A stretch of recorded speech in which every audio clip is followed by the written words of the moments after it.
Hi friends, welcome to our channel feel free to cook. இன்றைக்கி நம்ம சேனலில் red lentils, நம்ம ஊரெலாம் மைசூர் பருப்புன்னு சொல்லுவாங்க, இதை வச்சு ஒரு சிம்பிளான ஒரு கறி மேக் பண்ண போகிறோம். வாங்க இப்போ எப்படி பண்ணலாங்கிறத பார்க்கலாம். ஃபஸ்ட்டு இந்த கப்பில் 1.5 கப் மைசூர் பருப்பு எடுத்து நல்லா 3 தடவை வாஷ் பண்ணிட்டு 10 நிமிஷம் மட்டும் தண்ணியில் ஊற வச்சுக்கோங்க. கடாய் ஹீட் பண்ணிக்கோங்க. கடாய் நல்லா சூடானதுக்கப்புறம் 1/4 கப் கிட்ட எண்ணெய் ஆட் பண்ணிக்கோங்க.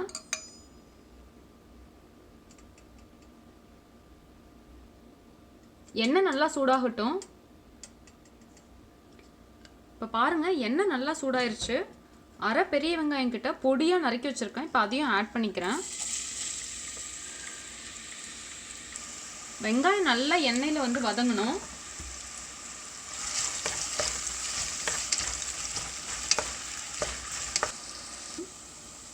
வெங்காயம் நல்லா வதங்கியிருக்கு.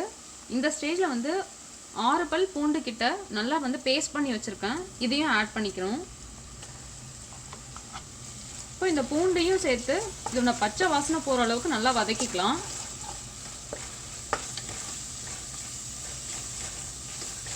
இந்த ரெசிபிக்கு பார்த்தீங்கன்னா இந்த மசாலா தான் மெயின் இன்க்ரீடியன்ட். ஆக்சுவலாக இது நம்ம ஊர்லாம் கிடைக்காதுன்னு நினைக்கிறேன். ஆஃப்ரிக்கன் இல்லைனா எத்தியோப்பியன் ரெஸ்டாரண்ட்டில் தான் இது ஃபேமஸ். ஆக்சுவலாக அந்த மாதிரி ஷாப்ஸில் மட்டும்தான் கிடைக்கும். இது இல்லாதவங்க என்ன பண்ணிக்கலாம் அப்படின்னா, கொஞ்சமாக மிளகாத்தூள், ஆனியன் பவுடர், கொஞ்சம் ஜிஞ்சர் பவுடர், கொஞ்சம் கார்லிக் பவுடர், இது எல்லாத்தையும் சேர்த்து நீங்கள் போட்டிங்கன்னா இந்த ஃப்ளேவர் கொஞ்சம் வரும். ஸோ இந்த மாதிரி நீங்கள் ஆட் பண்ணிக்கோங்க.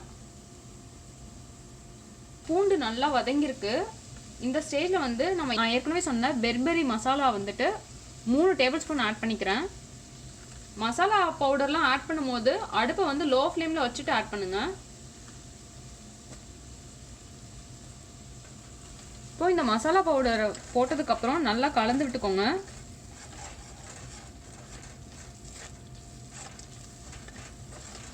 இந்த மசாலாவோட 5 மினிட்ஸ் லோ ஃப்ளேம்ல இது குக் ஆகட்டும்.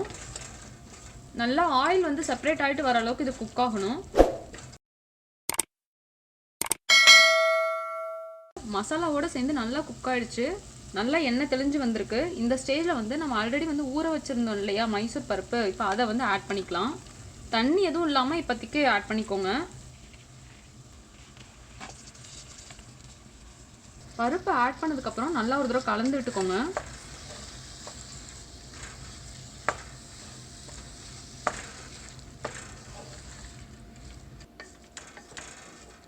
இப்போ இந்த பருப்போடு சேர்ந்து இது நல்லா ஒரு 10 மினிட்ஸ் குக் ஆகணும். லோ ஃப்ளேமில் வச்சுட்டு இதை குக் பண்ணிக்கோங்க ஃபஸ்ட்டு ஒரு 5 மினிட்ஸ். இப்போ பாருங்கள், இந்த ஸ்டேஜில் நான் தண்ணி எதுவும் ஆட் பண்ணாமல் தான் வைக்கிறேன். ஜஸ்ட்டு கவர் மட்டும் பண்ணி வச்சா போதும். 5 மினிட்ஸ் லோ ஃப்ளேம்லேயே வச்சு குக் பண்ணியாச்சு. பருப்பு லைட்டாக இந்த மாதிரி சாஃப்ட் ஆனதுக்கப்புறம் நான் 1.5 கப் பருப்பு எடுத்துருக்கேன். அதுக்கு 3/4 கப் தண்ணி கொஞ்சம் கொஞ்சமாக ஆட் பண்ணிக்கலாம்.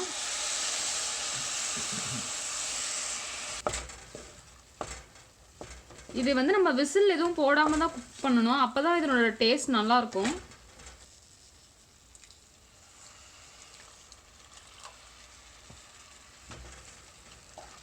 இப்போ பாருங்கள், நம்ம 3/4 கப் தண்ணி ஆட் பண்ணிருக்கோம். இந்த தண்ணியிலே இது குக் ஆகணும். மறுபடியும் கவர் பண்ணி வச்சுட்டு குக் பண்ணிக்கலாம். மீடியம் ஃப்ளேமில் இப்போ வச்சுக்கோங்க.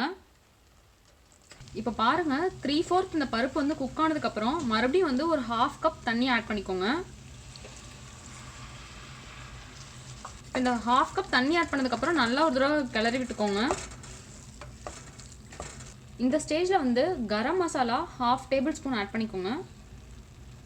அவ்வளோதான். இதை நல்லா மிக்ஸ் பண்ணி விட்டுக்கோங்க. இதுக்கு பார்த்தீங்கன்னா உப்பு நீங்கள் ஃபஸ்ட்டே போட முடியாது. பருப்பு வேகாமல் போயிடும். அதனால் லாஸ்ட்டாக உப்பு ஆட் பண்ணிக்கோங்க. இப்போ தேவையான அளவுக்கு உப்பு நான் ஆட் பண்ணிக்கிறேன். இப்போ மிக்ஸ் பண்ணிட்டு மறுபடியும் ஒரு 3 மினிட்ஸ் மட்டும் இது குக் ஆகட்டும். கவர் பண்ணிட்டு குக் பண்ணிக்கலாம். பாருங்கள், ஒரு 3 மினிட்ஸுக்கு அப்புறம் மறுபடியும் இப்போ உப்பு காரம் எல்லாமே கரெக்டாக இருக்கான்னு செக் பண்ணிக்கோங்க. உப்பு காரம்லாம் கரெக்டாக இருந்துச்சுன்னா இது ஜஸ்ட் இந்த பருப்பு வெந்துருச்சு. ஒரு குழிக்கரண்டி வச்சு ஜஸ்ட் லைட்டாக மட்டும் மேஷ் பண்ணிக்கோங்க. ரொம்ப மேஷ் பண்ணணும்னு அவசியம் இல்லை.